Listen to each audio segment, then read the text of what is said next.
नमस्कार, स्वागत है आप सभी का। मैं हूं हिमांशु और आप देख रहे हैं हलचल इंडिया। बेबाक खबर तेज असर। आइए जानते हैं आज की खबरें। मुजफ्फरनगर की मंसूरपुर पुलिस ने 3 शातिर चोरों को मुठभेड़ के बाद किया गिरफ्तार।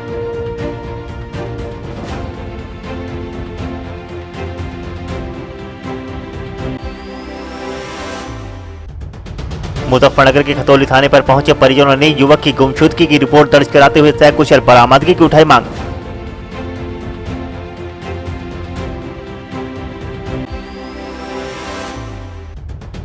शामली के कांडला थाना क्षेत्र के दिल्ली सहारनपुर रोड पर बस और बाइक की भिड़ंत, बाइक सवार 3 लोग हुए घायल।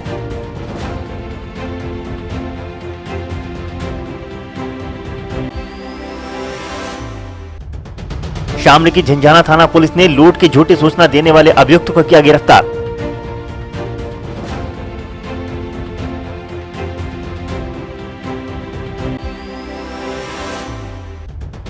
मुजफ्फरनगर के जानसर थाना क्षेत्र के गांव तालड़ा में एसडीएम के आदेश पर सरकारी जमीन को कराया गया कब्जा मुक्त।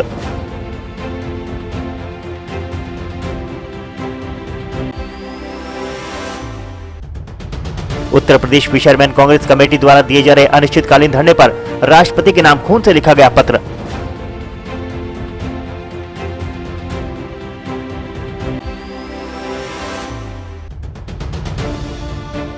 मुजफ्फरनगर के राष्ट्रीय लोकदल कार्यालय पर सैनिक प्रकोष्ठ की बैठक का किया गया आयोजन।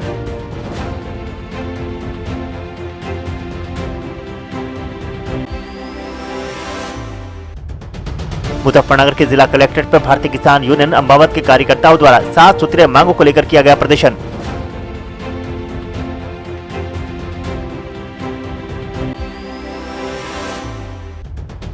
मुजफ्फरनगर की शहर कोतवाली पुलिस ने ऑनलाइन सामान मंगवाकर लूट की घटना को अंजाम देने वाले 2 लोगों को किया गिरफ्तार।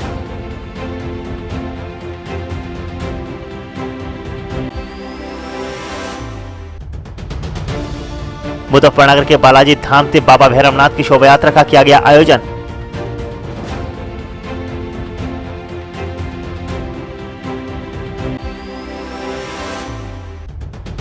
शामली के कैराना रोड पर विद्युत संविदा कर्मचारी संघ के बैनर तले कर्मचारियों ने किया धरना प्रदर्शन।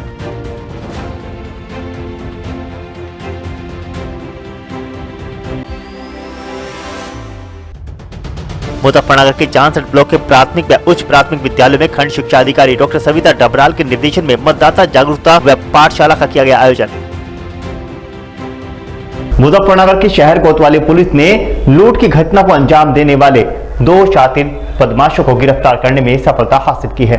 मुजफ्फरनगर की शहर कोतवाली पुलिस ने ऑनलाइन सामान मंगवाकर उसे लूटने वाले गैंग के 2 सदस्यों को गिरफ्तार किया है। दोनों बदमाशों से पुलिस ने 1 लाख का लूटा गया सामान भी बरामद कर लिया है। पुलिस ने दोनों बदमाशों का चालान कर जेल भेज दिया। सीओ सिटी कुलदीप सिंह ने बताया कि शहर कोतवाली पुलिस को बड़ी सफलता हाथ लगी है। उन्होंने बताया कि 23 नवंबर को नोएडा में माया फ्रूट कंपनी के मालिक मधुमन नाम के व्यक्ति को अभियुक्तों ने ऑनलाइन ऑर्डर कर सामान मंगवाया था, जिसमें 100 पेटी के मेयोनीज माया फ्रूट शामिल थे, जिनकी कीमत करीब 1 लाख रुपए बताई जा रही है। उन्होंने बताया कि ऑनलाइन ऑर्डर करने वाले विवेक गोयल पुत्र प्रमोद कुमार निवासी जेके कॉलोनी थाना हापुड़ देहात तथा शिवा वर्मा पुत्र कृष्ण गोपाल वर्मा निवासी जागृति विहार मेरठ कंपनी मालिक मधुमन से मीनाक्षी चौक पर मिले। मधुमन ने वहीं पर माल की डिलीवरी देने को कहा, लेकिन दोनों उन्हें अपने गोदाम पर बताकर बामनहेड़ी क्षेत्र में ले गए, जहां दोनों बदमाशों ने मधुबन को चाकू दिखाकर सारा माल लूट लिया, जिसकी जानकारी पीड़ित ने उस दिन शहर कोतवाली पुलिस को दी, जिस पर मुकदमा दर्ज कर पुलिस ने आरोपियों की तलाश शुरू कर दी थी। सीओ सिटी कुलदीप सिंह ने बताया कि पुलिस ने तत्परता से जांच करते हुए दोनों आरोपियों को दबोचकर उनसे लूटी गई 69 पेटी मेयोनीज माया फ्रूट की तथा लूट में प्रयोग किए गए 2 नाजायज चाकू भी बरामद किए हैं।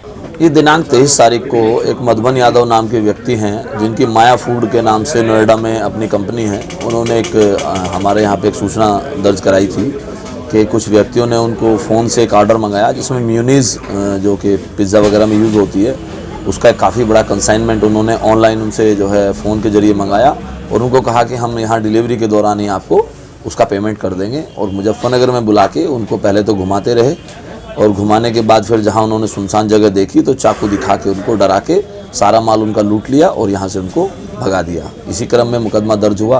कोतवाली पुलिस की टीम जो है हमारे एसएसपी सर के निर्देशन में तत्काल टीम का गठन हुआ और उसमें बहुत ही तत्परता से हम लोगों ने काम किया और 2 अभियुक्त जो उसमें जो 2 ही अभियुक्त थे, उन दोनों अभियुक्तों को गिरफ्तार किया गया है और इसमें तकरीबन 69 पेटी 69 पेटी मेयोनीज़ जो कि उनसे जो मंगाया था ऑर्डर, वो पूरी की पूरी बरामद हुई है, जिसमें एक विवेक गोयल और एक शिवा वर्मा जो कि एक हापुड़ का रहने वाला है और एक मेरठ का रहने वाला है, 2 अभियुक्त, इनको गिरफ्तार किया गया है। इनके पास से पूरा सामान बरामद हुआ है, एक अवैध नाजायज चाकू बरामद हुआ है, इनको गिरफ्तार करके कितनी कीमत है सर इस मेयोनीज? तकरीबन 1 लाख रुपए की कीमत है मेयोनीज की इसकी, और जो जितना भी माल था वो 100% का। इन लोगों का रिकॉर्ड क्या है सर? ये पहले भी इस तरह की घटना करते? पहले भी जानकारी में आया है कि इस तरह की घटना पहले भी कर चुके हैं। जो ये विवेक गोयल है, ये पहले भी एक जो रस होते हैं, रस्क वाली कोई गाड़ी थी, उसको इन्होंने इसी तरीके से लूटा था। जानकारी कर रहे हैं कि उसके संबंध में कि और भी मुकदमे या और अन्य थानों में इनके विरुद्ध कोई भी अगर अभियोग पंजीकृत है। घटना को कहाँ अंजाम दिया था? यही शहर में इसको चारों तरफ घुमाते रहे दाएं बाएं, और जब इन्हें लगा कि हम सुनसान जगह यहाँ पे है तो वहीं पे इन्होंने। अच्छा सर, ये बदमाश बाहर के हैं, मुजफ्फरनगर क्यों चुना इन्होंने? कोई कनेक्शन है मुजफ्फरनगर से? मुजफ्फरनगर से हम लोग खोज रहे हैं कि क्या रीजन है कि मुजफ्फरनगर आके ही इन्होंने घटना को अंजाम क्यों दिया। कोई ना कोई कौन सी थी जिससे माल मंगाया? माया फूड करके कोई है, माया फूड, ये नोएडा सेक्टर 10 की कोई है। हाँ बिल्कुल, मधुबन यादव जो माया फूड के जो मालिक हैं, उन्होंने ही मुकदमा दर्ज कराया। मुजफ्फरनगर के नई मंडी स्थित बालाजी धाम से बाबा भैरवनाथ की शोभा यात्रा का आयोजन किया गया। मुजफ्फरनगर के बालाजी धाम से बाबा भैरवनाथ की शोभा यात्रा का आयोजन किया गया, जिसमें अनेक बैंड झांकियां शामिल रही। यह यात्रा पाली धाम से शुरू होकर नई मंडी के विभिन्न मार्गों से निकलते हुए शहर के Ansari road, Roorkee road, Shahabuddinpur road होती हुई मुख्य मंदिर कल्लरपुर कछोली पर जाकर संपन्न हुई। इस दौरान भारी संख्या में भक्तगण नाचते गाते शोभा यात्रा में शामिल हुए, जहां पर अनेकों झांकियां आकर्षण का केंद्र बनी रही। इस दौरान सभी ने बाबा भैरवनाथ की जय जयकार की और उनका प्रसाद ग्रहण किया। आज भैरव मनाई जा रही शोभा यात्रा है 25 नवंबर। कहाँ से कहाँ तक निकाली? ये बालाजी धाम से कल्लरपुर को महाकाल में। हाँ, प्रसाद सब सुविधा है, ये संबंधित भक्त लोगों को बड़े हर्ष का विषय है। पूर्व वर्षों की भांति इस वर्ष भी हम बाबा का, भैरव बाबा का वार्षिकोत्सव बड़े हर्षोल्लास के साथ मना रहे हैं। और ये शोभा यात्रा यहाँ बालाजी मंदिर से शुरू होकर के जनपद के शहर के मुख्य मार्गों से होती बाबा के दरबार में कल्लरपुर कछोली में इसमें पहुंचेगी। उसके बाद कल भी वहाँ प्रोग्राम रहेगा और 27 तारीख में बहुत विशाल जागरण का आयोजन वहाँ किया जाता है और बाबा का रात के 12 बजे वहाँ अभिषेक होता है। हम सब लोग भी उसमें उपस्थित रहते हैं और सभी आम जनता को वहाँ इन्वाइट किया जाता है कि सब लोग आएँ और बाबा का आशीर्वाद वहाँ प्राप्त करें। आप सब लोग भी वहाँ आमंत्रित है और आकर के बाबा के प्रोग्राम में सब लोग सम्मिलित हों और बाबा का भोग प्रसाद लें। कितने दिन का कार्यक्रम है ये 3 दिन का कार्यक्रम रहेगा। अभी हमारा आज शोभा यात्रा है, कल वहाँ प्रोग्राम होंगे और परसों 27 तारीख में रात को समापन इसका होगा। भंडारे 28 में भंडारे के बाद 28 तारीख को भंडारा होगा, उसके बाद समापन होगा। आज भैरव बाबा की यात्रा है, शोभा यात्रा निकाली जा रही है। कल्लरपुर कछोली में इनका बहुत प्राचीन मंदिर है, हर वर्ष बहुत ही धूमधाम के साथ इसको मनाया जाता है और आज जो है ये मुख्य मार्गों से होते हुए कछोली जो है वहीं पर जाएगी।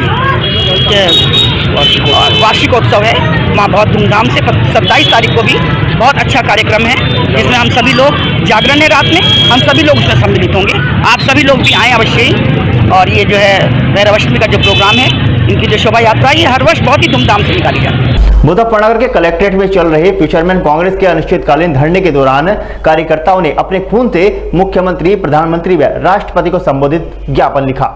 उत्तर प्रदेश फिशरमैन कांग्रेस कमेटी द्वारा जिला मुजफ्फरनगर के कलेक्ट्रेट पर 17 जातियों के आरक्षण व मत्स्य पालन बालू मोरंग के पट्टों के अधिकार को लेकर चल रहे अनिश्चितकालीन सत्याग्रह आंदोलन के 32वें दिन महामहिम राष्ट्रपति, प्रधानमंत्री, मुख्यमंत्री के नाम खून से पत्र लिखा गया। फिशरमैन कांग्रेस कमेटी के प्रदेश अध्यक्ष देवेंद्र कश्यप ने कहा कि आज कश्यप समाज ने भाजपा की वादा खिलाफी से दुखी होकर अपने खून से पत्र लिखा है। कश्यप समाज ने भाजपा को चेतावनी दी है कि यदि इस शीतकालीन सत्र में सरकार ने हमारा आरक्षण लागू नहीं किया तो भाजपा के किसी भी नेता को गांव में घुसने नहीं दिया जाएगा और कश्यप समाज एक भी वोट भाजपा को नहीं देगा। प्रदेश प्रमुख महासचिव सुरेश पाल कश्यप ने कहा कि आजादी के बाद कांग्रेस पार्टी की सरकार ने मछुआ समुदाय के लिए बहुत सारे ऐतिहासिक निर्णय लिए हैं। मछुआ समुदाय को मजबूत करने के लिए कांग्रेस पार्टी ने मछली पालन के लिए तालाब के पट्टे मछुआ समुदाय के लोगों के नाम आरक्षित किए। पूर्व प्रधानमंत्री स्वर्गीय इंदिरा गांधी ने नदियों के किनारे की जमीन सब्जी की खेती करने के लिए कश्यप समाज, निषाद समाज के लोगों के नाम की है। खून से पत्र हम लोगों को इसलिए लिखना पड़ा कि मोदी जी को आज 7 साल हो गए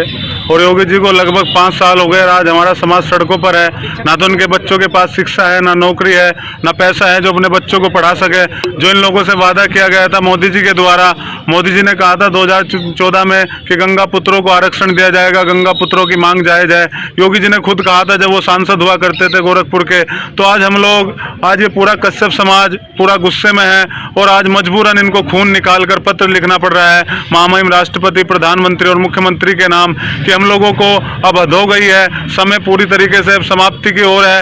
अगर ये लोग आज भी नहीं माने तो आज तो हम खून से पत्र लिख रहे हैं। आने वाले टाइम में हम यहाँ दाह संस्कार भी करेंगे, अपने लोगों को मिट्टी का तेल डालकर हम यहाँ अपनी जान भी देने का काम करेंगे, क्योंकि आज हम लोग मजबूर हो गए हैं। लोकतंत्र में आज हमारे लोगों का हिस्सा खाया जा रहा है। हमारे बच्चों के पास नौकरी नहीं है, हमारे बच्चे आज बेरोजगार घूम रहे हैं। तो उनको वादा याद दिलाने के लिए अभी हम लोग यहाँ पर आज 32वें दिन से धरना प्रदर्शन कर रहे हैं। कोई ये सरकार सुन नहीं रही है। फिशरमैन कांग्रेस कमेटी के बैनर पे ये धरना हो रहा है और आज हमने खून से पत्र लिखा है और ये सरकार को जगाने का काम करने के लिए हमने पत्र लिखा है। 2022 में किस तरह की रणनीति रहेगी आपकी? 2022 में रणनीति रहेगी, अगर भारतीय जनता पार्टी अगर हमारा आरक्षण नहीं देती तो भी हम अगले आगामी महीने में यहाँ पर एक इतना बड़ा हल्ला बोल आंदोलन करने वाले हैं। उसकी डेट 1-2 दिन में फाइनल होगी और अभी हम गांव-गांव जाएंगे और इन पत्रों को दिखाएंगे और गांव-गांव से खून लेकर वो पत्र भी लिखेंगे और गांव-गांव जाकर लोगों को बताएंगे कि भारतीय जनता पार्टी के नेता को ना तो गांव में घुसने दिया जाए, ना घर में कश्यप समाज के बैठने दिया जाए और ना भारतीय जनता पार्टी को एक भी वोट दिया जाए और उसको सत्ता से बाहर करने का काम हम लोग कश्यप समाज करेगा। तो 2022 में कौन लगे वोट किसे देंगे?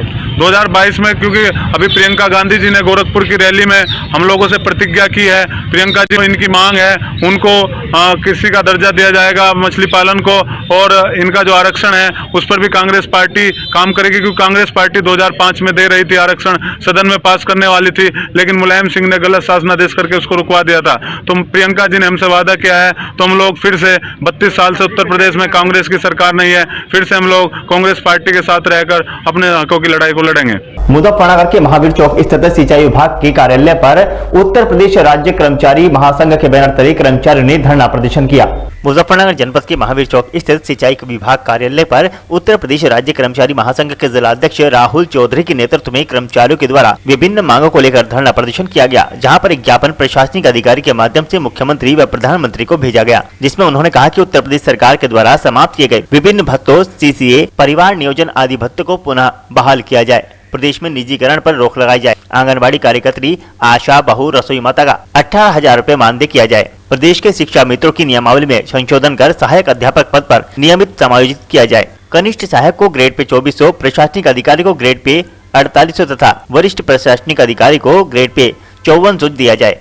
उत्तर प्रदेश राज्य कर्मचारी महासंघ और अन्य प्रमुख घटकों द्वारा एक जो है संचालन संघर्ष समिति बनाई गई है S4, जिसमें शिक्षक व कर्मचारी साथ मिलकर अपनी 16 सूत्रीय मांगों को लेकर के आज धरना प्रदर्शन और जिलाधिकारी महोदय के द्वारा माध्यम से ज्ञापन देने का कार्यक्रम है मुख्यमंत्री को। धरना आप मतलब कब से चल रहा है? ये जो है आज 1 दिवसीय धरना था और जो है ज्ञापन देने का कार्यक्रम था। इसके बाद जो भी आह्वान हमारी संघर्ष संचालन समिति का होगा S4 का, उसके बाद जो आगे निर्णय लिया जाएगा। मुजफ्फरनगर के सर्कुलर रोड स्थित राष्ट्रीय लोकदल के कार्यालय पर सैनिक प्रकोष्ठ की बैठक का आयोजन किया गया। मुजफ्फरनगर के राष्ट्रीय लोकदल कार्यालय पर राष्ट्रीय लोकदल सैनिक प्रकोष्ठ की एक बैठक का आयोजन किया गया, जिसमें सैनिकों ने अपने अपने विचार रखे, जिसमें कई मुद्दों पर चर्चाएं की गई, जिसमें पेंशन संबंधी 1 रैंक 1 पेंशन, जवानों का 18 महीने का एरियन न देना, वीर शहीदों की वीरांगनाओं का सम्मान व देश के वीर शहीदों के लिए बनाए गए शहीद स्मारकों के जीर्णोद्धार आदि में सत्ता पक्ष की पार्टी का कोई भी सहयोग न होने पर पूर्व सैनिकों ने नाराजगी जाहिर की और राष्ट्रीय लोकदल का समर्थन करने की इच्छा जताई। राष्ट्रीय सैनिक संस्था पदाधिकारियों ने भी कार्यक्रम में हिस्सा लिया। कार्यक्रम की अध्यक्षता राष्ट्रीय सैनिक संस्था के प्रदेश अध्यक्ष कैप्टन सुरेश चंद्र त्यागी ने की और संचालन सत्यवीर वर्मा ने किया। ये कार्यक्रम हमारे सैनिक प्रकोष्ठ की प्रथम मासिक मीटिंग है, जिसके अंतर्गत हमें जो है पूर्व सैनिकों को ज़्यादा से ज़्यादा एकत्रित करना, उनको राष्ट्रीय लोकदल की नीतियों से अवगत कराना और आगे अपनी जो पूर्व सैनिकों की समस्याएं हैं राजनीतिक मंच के माध्यम से उनको जो है उठाना। की समस्याएं? सैनिकों की समस्याएं पेंशन में अनियमितताएं हैं। आगे जो भविष्य में इस तरह की कभी कभी सूचना मिलती है कि सैनिकों की पेंशन बंद की जाएगी। हमारे जो अर्धसैनिक बल हैं उनकी पेंशन जो बंद की, हम उसकी पेंशन बहाली की मांग करते हैं। हमारी इस तरह की जो और भी ECHS संबंधी हमारी कुछ जो है शिकायतें आती हैं तो उनके भी निराकरण के लिए हम सब एकत्रित होकर अपना एक मंच के माध्यम से उन समस्याओं को उठाना चाहते हैं। मुजफ्फरनगर के जानसठ ब्लॉक के प्राथमिक व उच्च प्राथमिक विद्यालयों में बच्चों के लिए मतदाता जागरूकता व पाठशाला का आयोजन किया गया। मुजफ्फरनगर के जानसठ ब्लॉक के प्राथमिक व उच्च प्राथमिक विद्यालयों में खंड शिक्षा अधिकारी डॉक्टर सविता डबराल के निर्देशन में मतदाता जागरूकता व चुनाव पाठशाला अभियान चलाए गए। जिलाधिकारी चंद्रभूषण सिंह के निर्देशानुसार जानसठ ब्लॉक के प्राथमिक व उच्च प्राथमिक विद्यालय में खंड शिक्षा अधिकारी डॉक्टर सविता डबराल के निर्देशन में मतदाता जागरूकता चुनाव पाठशाला अभियान चलाया गया। इस अवसर पर गाँव में 18 वर्ष की आयु पूर्ण कर चुके सभी व्यक्तियों को अपनी वोट बनाने और मतदाता को उनके अधिकार के प्रति जागरूक किया गया। विद्यालय के छात्र छात्राओं ने चित्र, चार्ट, रैली, नारों तथा विभिन्न प्रतियोगिताओं में भाग भी लिया।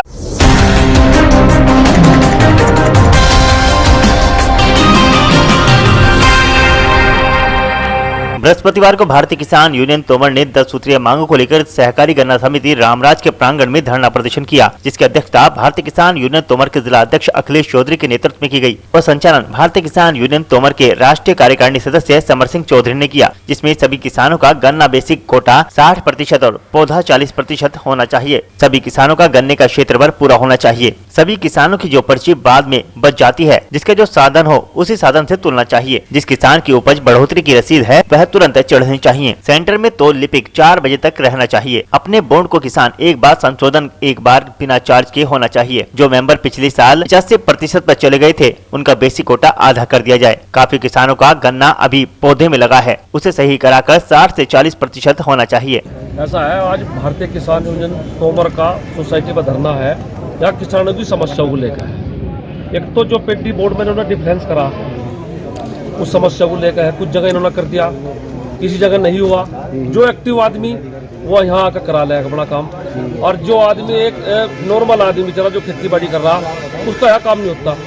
दूसरा, एक रसीद का नया बॉन्ड चला तो रसीद कटेगी 50 रुपए की, क्योंकि कटेगी रसीद। सबसे पहले रसीद कटवाओ। जो गरीब आदमी वो पिसरा यहाँ, और जो थोड़े से भी एक्टिव आदमी अपना काम लगे उनकी यहाँ सुनवाई नहीं होती। जो गरीब जनता की आवाज है वो अखिलेश चौधरी की आवाज है, और सबसे प्राथमिकता पे आज यहाँ धरना प्रदर्शन करा हमने, उनकी आवाज उठाई जाएगी। और जो सचिव है बहुत बड़ा भेड़िया आया हो, ये इतना बड़ा भेड़िया है, किसी सुनवाई नहीं कर रहा। और अगर या तो सुधार में आ जा, यानी सुधार में लाना हम जाना है, ऐसे भेड़ियों का मैं इलाज जानूँ बहुत बढ़िया। और अगर यहाँ जो कुर्सी के मायने हैं जो किसान की वजह से, अगर किसान यहाँ नहीं आना तो उस कुर्सी का कोई मायने नहीं है। अगर उस कुर्सी पर तानाशाही या दादागिरी करेगा हम उसे बर्दाश्त नहीं करने के। सबसे पहली प्राथमिकता है यहाँ गरीब जनता का, नौजवान पीढ़िया में जिन्हें कुछ नहीं पता उनका प्राथमिकता पर काम हो यहाँ, और किसी का शोषण ना हो, भ्रष्टाचारी ना हो। और मिल में जो घटतोली चल रही सेंटरों पे उसे बिल्कुल बर्दाश्त नहीं करने के। मिल और सेंटरों पे घटतोली ना हो। और जितना भी क्षेत्र है चाहे वो सेंटर का चाहे गेट का, हमारी खतर सब एक है, सब अपने लेवल से बराबर चले और किसी के मान सम्मान निंदा ना हो। आज हमने धरना नहीं दिया है ऐसी। और अगर सचिव अगर हमारे बीच में आ जाएगा और हमारी समस्या सुनेगा, समाधान करेगा तो धरने के बारे में सोचेगा नहीं है। निश्चितकालीन धरना भी चलेगा, रोड भी जाम होगी। आज भाई ये इस रामराज गन्ना समिति के कर्मचारी जो है ये हो लिए बेलगाम, ये काम किसी का करते नहीं। कोई यहाँ थुको जा, कोई अपना नशे में लौटता रहे। इन्होंने बिल्कुल हद कर रखी। कोई किसान अपना बॉन्ड बदलवाना आ जाए, भाई मेरा टी कार्ड में बुग्गी में कर दे, तो 50 रुपए रसीद काटे हैं। हर साल ये एग्रीमेंट करें, उसका पैसे का कोई हिसाब नहीं। काम यहाँ किसी का हो नहीं रहा, और समस्याएं बहुत है यहाँ किसानों की। जब तक यहाँ इन किसानों की समस्याओं का समाधान होने का नहीं, भारतीय किसान यूनियन तोमर इस यहाँ से रामराज समिति में से जानेगी। अच्छा, अगली नीति क्या है? अगली नीति ये है कि हमने जो है बताया है अधिकारियों को, अगर हमारे भी सक्षम अधिकारी नहीं आते, जिला गन्ना अधिकारी, तो हम मेरठ कोडी मार्ग बंद करेंगे।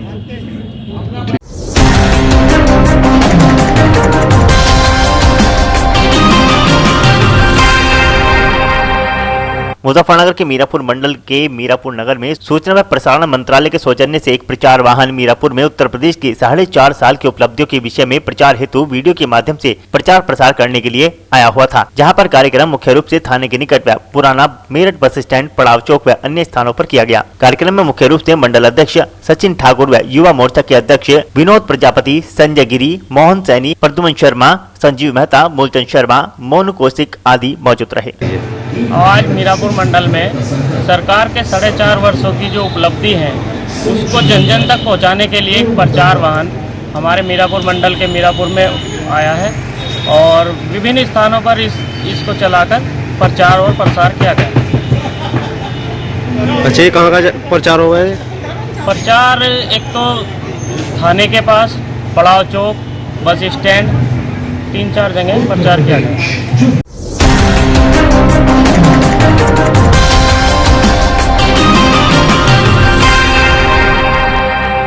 मुजफ्फरनगर के जानसर थाना क्षेत्र के गांव तालाड़ा में तालाब के किनारे सरकारी जमीन पर उपले पात कर रखने को लेकर दो पक्षों में विवाद हो गया, जिसमें दोनों पक्षों का विवाद थाने पहुंच गया और पुलिस ने 151 में चालान कर दिया। जानसर तहसील क्षेत्र के गांव तालाड़ा में ग्रामीणों द्वारा तालाब के किनारे सरकारी जमीन पर उपले पात कर रखने को लेकर गाँव के दो पक्ष आपस में भिड़ गए। इसके बाद पुलिस द्वारा 151 में चालान कर दिया गया। मामला एसडीएम जयेंद्र कुमार के संज्ञान में पहुंचा तो उन्होंने हल्का लेखपाल को जमीन खाली कराने के लिए निर्देशित किया, जिस पर हल्का लेखपाल ने गुरुवार को जेसीबी मशीन चलवाते हुए सरकारी जमीन को खाली कराया। हल्का लेखपाल ने बताया कि कुछ ग्रामीणों द्वारा तालाब के किनारे सरकारी जमीन पर उपले व बिटोड़े रख दिए गए थे, जिसके चलते दोनों पक्षों की महिलाओं की आपस में मारपीट हो गई थी। कब्जा मुक्त कराने के लिए एसडीएम के निर्देश पर जेसीबी मशीन चलवाकर जमीन को खाली करवाकर कब्जा मुक्त करा दिया गया है।